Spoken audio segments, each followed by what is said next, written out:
Ngayon po ay makakarinig tayo ng patotoo ni Miss Leia Di Malanta.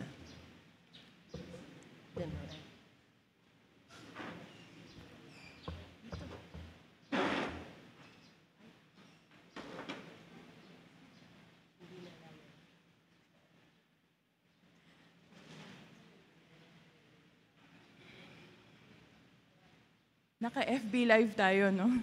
Hello po, Nay.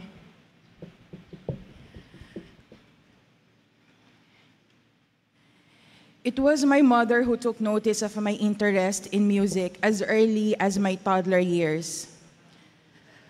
Among her 5 children, ako lang daw yung kahit commercial ng Champion Bar back in the 70s ay babangon at iindak-indak, nakakapit sa crib habang kagat-kagat ang bote ko ng gatas.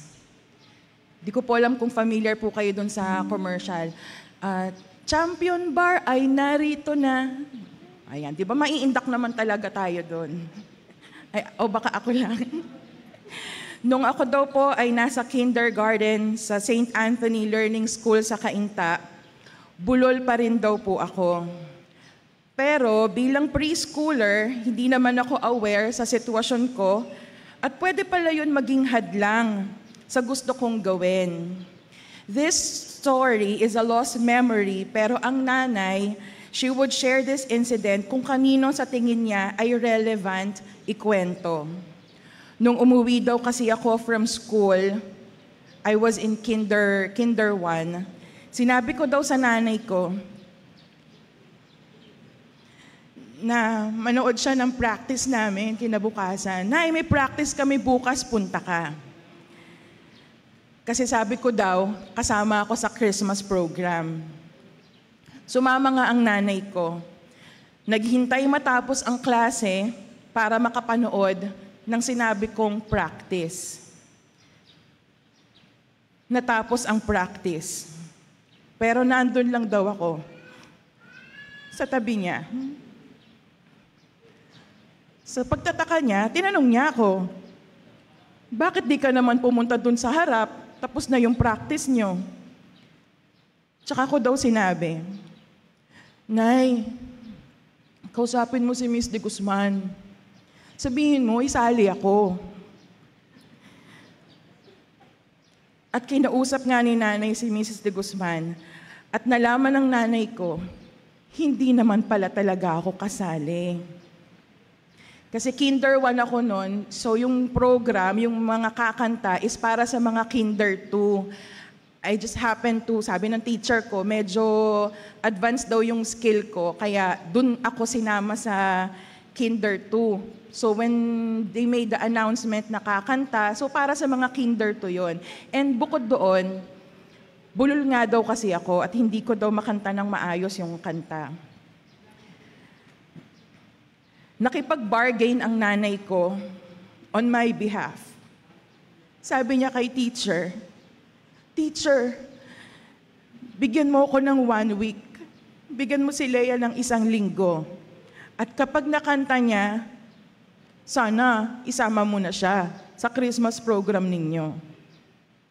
At nung araw din na yon, pagkahatid niya sa akin sa bahay, dumiretso raw siya sa Cubao para bumili ng cassette tape. Para turuan akong kantahin ng tama, yung Santa Claus is coming to town.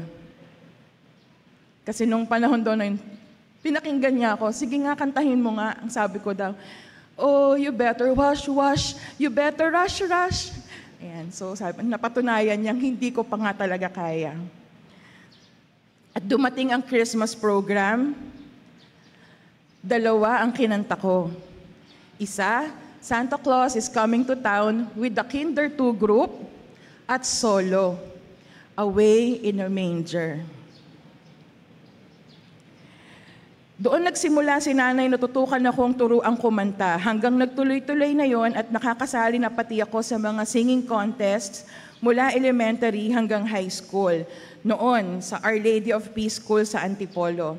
Hindi namin siya nakitang opportunity na pagkakitaan kasi ang focus ng karamihang pangkaraniwang pamilya noon ay mag-aral at makapagtrabaho.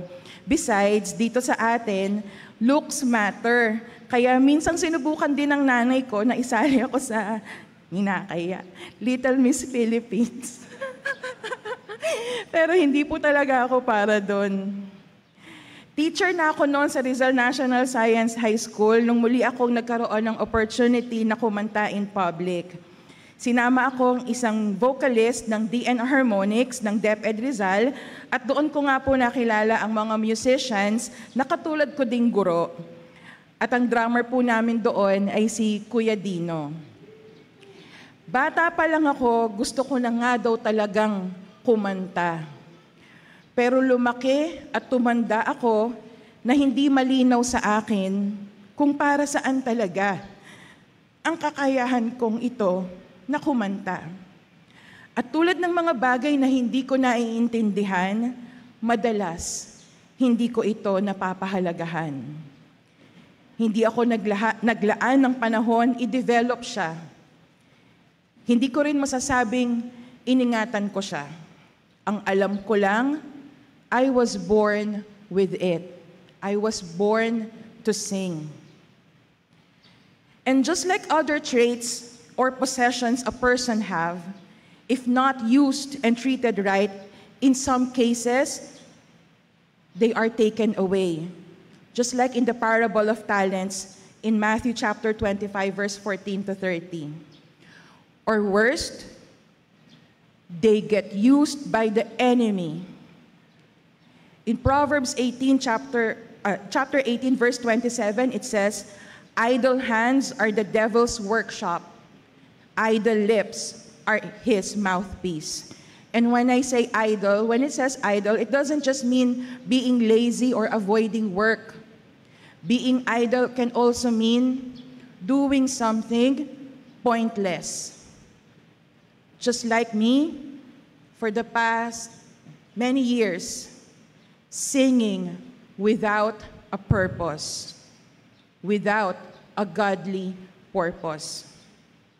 Totoo, ang pagkanta ko po ay naging kasangkapan ng kaaway. Sana nga yung una na lang, sana nawala na lang. Hindi na ako sana napunta sa kasalanan ko noong 2020, dulot ng pagkanta-kanta.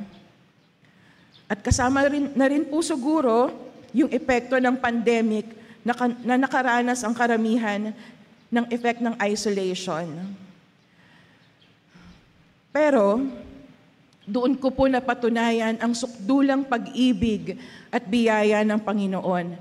Natapos ang bahaging yon ng buhay ko, at kasama ang ilang kapatid ko sa pananampalataya, lalo na po si Miss Kyoge o Ate Minds, kaibigan din po siya ng ni Ate Winnie at ni Pastor Noel. At kasama din po ang TUMC at Praise God Choir. Sa pag-revive ng Panginoon, hindi lamang sa buhay ko. Kasi dumating ako dun sa puntong sabi ko parang ayoko nang kumanta. Pero dinala po ng Panginoon sa buhay ko ang Praise God Choir. Kaya malaki po talaga ang pasasalamat ko sa pagiging bahagi ng choir na ito. Since then, 3 things became clear to me about talents. And this is not just limited to my singing talent. Kung meron pa po kayo nakikitang ibang bagay na sa tingin nyo ay nakakatuwa sa akin, nakaka-bless, sila po yun. Number 1, if I don't recognize and use my talent for the glory of the Lord, I would rather lose it than for it to be used to glorify something else apart from God, which will lead to sin and brokenness. Number 2, my life and everything that God placed in it altogether has a purpose. Maybe we still have other talents or gifts that we're not sure just yet. Seek God for guidance. And the most practical thing to do is to take part in various ministries and discover where you find pleasure in serving others. Which leads to my last realization, number 3. Talents are not just for us. It's for serving others, just as what Jesus commanded us to do when He said, love others. Now, I am not just Leah who sings.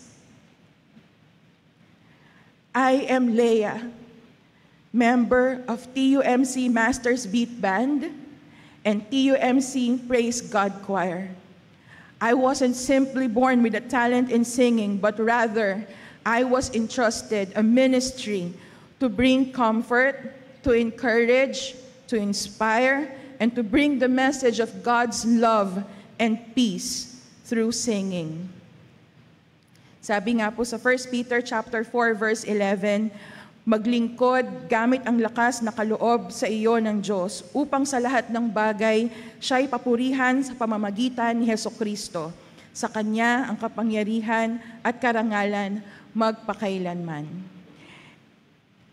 Sabi ni Teacher Joyce, bigay daw ako ng sample. At isa po ito sa mga kantang masasabi kong nung uma-attend pa lang ako nun sa TUMC sa lumang bayan na nagbagong anyo. Isa po ito sa mga awiting tumatak sa isip ko, and nung sinabi ni Teacher Joyce, isa lang, parang naisip ko, isang dosena eh. Pero sige po, isa lang. Yan. At yung dulo na lang po to. Ikaw lamang ang nagtiwala sa akin, O Diyos, di kita bibiguin.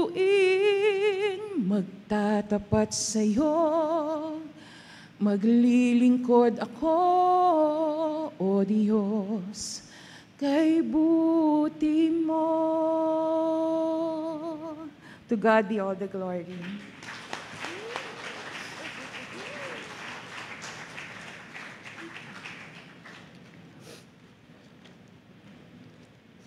Akin.